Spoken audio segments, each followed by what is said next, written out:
Assalamualaikum warahmatullahi wabarakatuh. Di sini kami dari kelompok 6 dengan mata kuliah Metodologi Penelitian. Di sini kami akan menjelaskan sedikit tentang cara membuat latar belakang masalah dalam sebuah penelitian. Dari sebab yang pertama yaitu kami akan membahas tentang pengertian latar belakang. Dalam membuat proposal penelitian atau skripsi, seseorang tidak bisa terlepas dari yang namanya metodologi penelitian. Metodologi penelitian ini sendiri mempunyai pengertian yaitu ilmu yang menerangkan sebagaimana sebaiknya dan seharusnya penelitian itu dilaksanakan. Jadi metodologi penelitian ini akan datang kemudian setelah seorang peneliti memahami secara benar-benar ilmu meneliti itu sendiri, yaitu tentang bagaimana sebuah penelitian harus dilakukan agar memenuhi kaidah-kaidah keilmiahan. Metodologi secara etimologi bisa diartikan sebagai ilmu tentang metode. Peneliti yang menguasai metodologi penelitian bisa dianggap menguasai bagian paling fundamental dari proses penelitian. Jadi dapat disimpulkan bahwa metodologi penelitian adalah sekumpulan kegiatan, peraturan serta prosedur yang dipakai oleh peneliti suatu disiplin ilmu. Setelah penjelasan mengenai metodologi penelitian, yaitu di sini membahas tentang pengertian latar belakang masalah. Latar belakang masalah yaitu berisi tentang sejarah dan peristiwa-peristiwa yang sedang terjadi pada suatu proyek penelitian.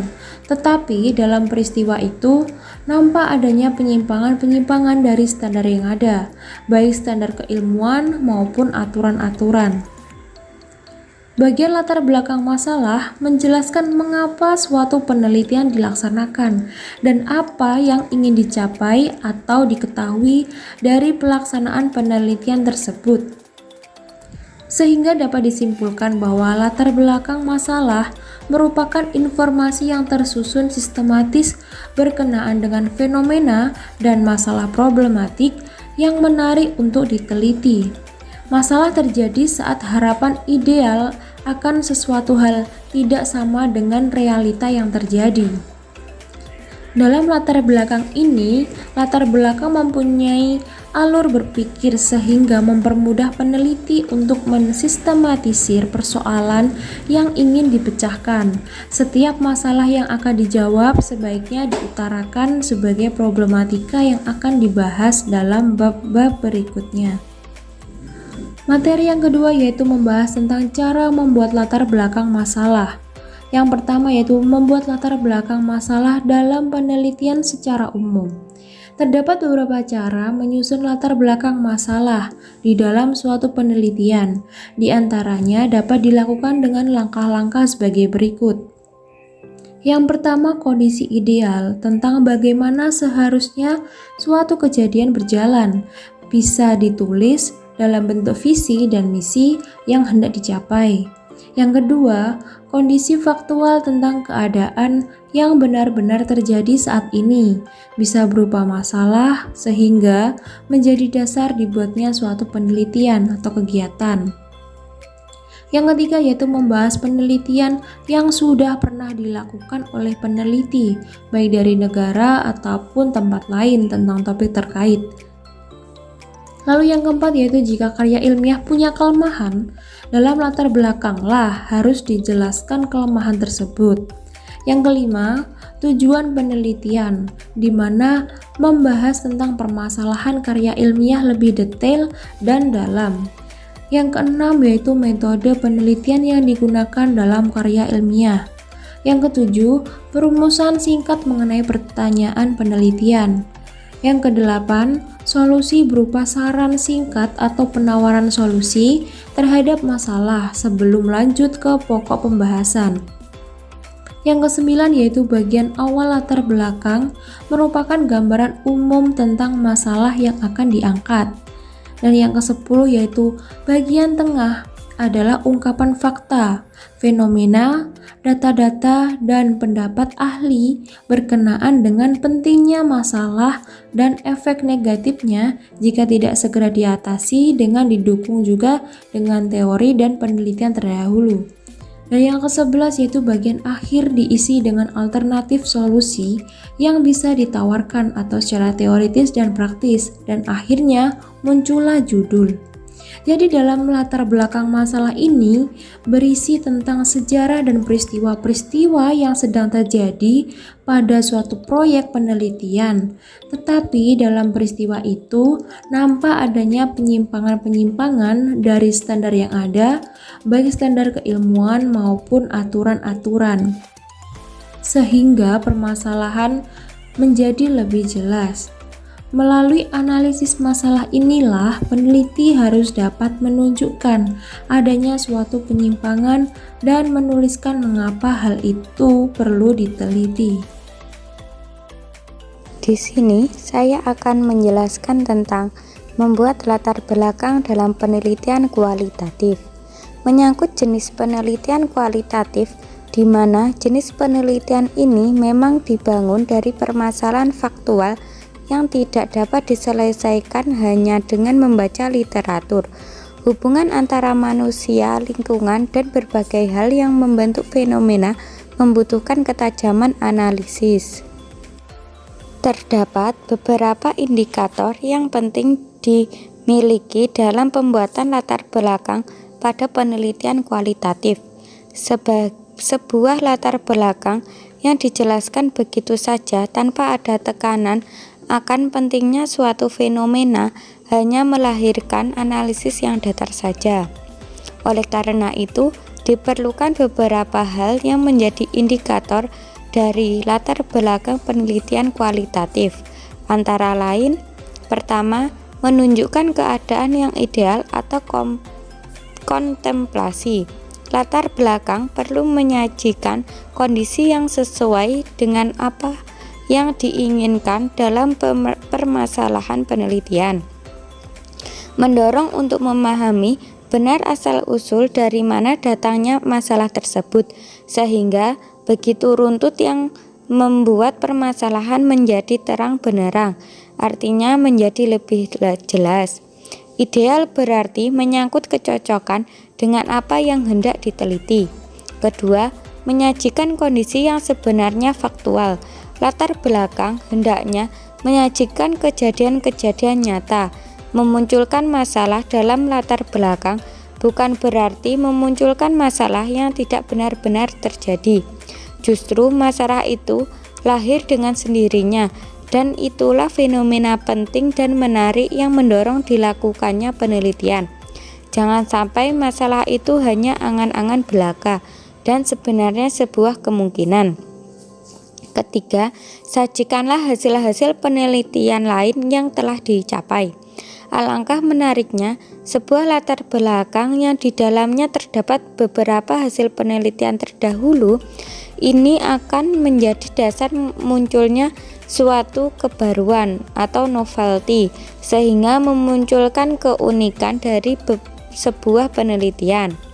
Keempat, jangan menyembunyikan keterbatasan penelitian. Walaupun nantinya keterbatasan penelitian sering disajikan pada bagian kesimpulan ataupun bagian rekomendasi, namun perlu juga memberitahu kepada pembaca bahwa jangkauan penelitian sampai pada tahap tertentu. Kelima, menjelaskan tujuan penelitian yang didukung fenomena. Latar belakang akan mengarahkan alur dari suatu penelusuran masalah sehingga melahirkan tujuan penelitian. Keenam, ada metode analisis yang bisa memecahkan permasalahan. Sebaiknya terdapat penjelasan mengenai teknik analisis yang bisa menyelesaikan permasalahan tersebut. Teknik analisis termasuk teori pendukung dan memang harus ada sebagai alat untuk menjelaskan fenomena itu. Jika sebuah permasalahan hanya sebatas menarik saja tanpa didukung peralatan analisis, bisa jadi hasil penelitian menjadi mengambang atau istilahnya kemana-mana tanpa ada tujuan. Yang ketujuh, harapan akan manfaat hasil penelitian. Penelitian harus memberikan manfaat terhadap perkembangan ilmu pengetahuan ataupun untuk tujuan-tujuan terapan. Olehnya itu latar belakang akan menjadi menarik jika tersaji hal-hal yang menjadi manfaat penelitian. Selanjutnya, membuat latar belakang dalam penelitian kuantitatif.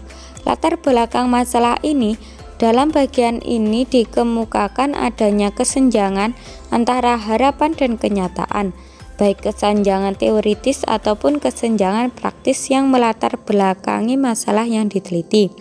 Di dalam latar belakang masalah ini dipaparkan secara ringkas teori, hasil-hasil penelitian, kesimpulan, seminar, dan diskusi ilmiah ataupun pengalaman-pengalaman pribadi yang terkait erat dengan pokok permasalahan yang diteliti.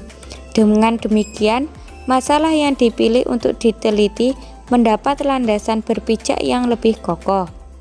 Analisis data kuantitatif merupakan kegiatan penyajian dan menghitung angka hasil dari pengukuran dengan tujuan memberikan suatu informasi yang relevan. Analisis ini digunakan pada pendekatan penelitian kuantitatif.